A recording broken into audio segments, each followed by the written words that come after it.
Police బాబాయ్ దయచేసి ఇరుముడి కట్టుకున్న అయ్యప్ప భక్తుల మీద లాఠీ చార్జ్ చేయకండి, అంతకంత అనుభవిస్తారు అని చెప్పేసి భక్తులు అంటున్నారు. ఎందుకంటే ఇరుముడి కట్టుకొని వందల కిలోమీటర్లు పాదయాత్ర చేసుకుంటా నడిచి వచ్చి వచ్చి వచ్చి దర్శనాని కోసం లైన్లో నిలబడితే కొన్ని గంటలు 7 గంటలు 8 గంటలు 10 గంటలు 12 గంటలైనా కూడా దర్శనం దొరకనటువంటి పరిస్థితిలో శివస్వాములు ఉన్నారు.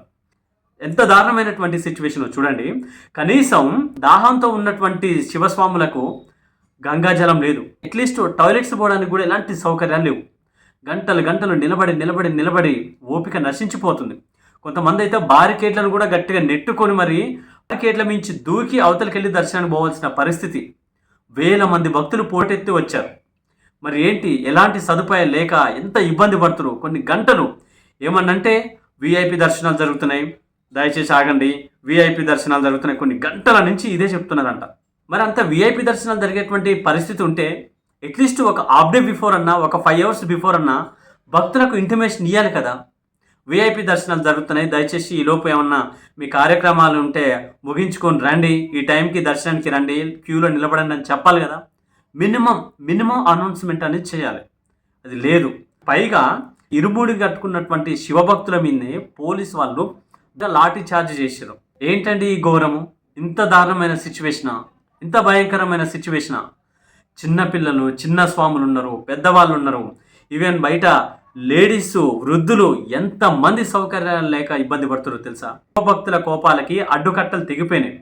వాళ్ళు ధర్నాలు చేస్తున్నారు, నిరసనలు చేస్తున్నారు. ఎన్నోసార్లు ఇక్కడికి వచ్చాం కానీ ఇలాంటి దారుణమైనటువంటి పరిస్థితి ఏ రోజు కూడా చూడలేదు.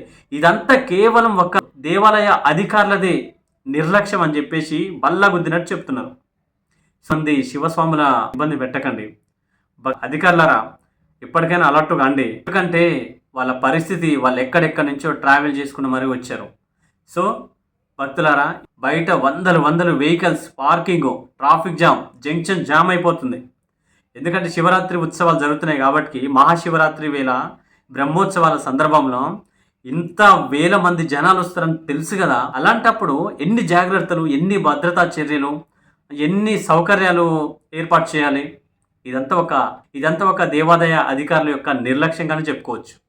భక్తులారా, మీ అందరికి చెప్పేది ఏంటంటే, చాలామంది శివరాత్రి వేడుకలకు వెళ్తూ ఉంటారు కాబట్టి శ్రీశైలానికి కొంచెం తగు జాగ్రత్తలు తీసుకొని అక్కడ అప్డేట్స్ ఏందో తెలుసుకొని వెళ్ళాలని చెప్పేసి మనస్ఫూర్తిగా కోరుకుంటున్నాను.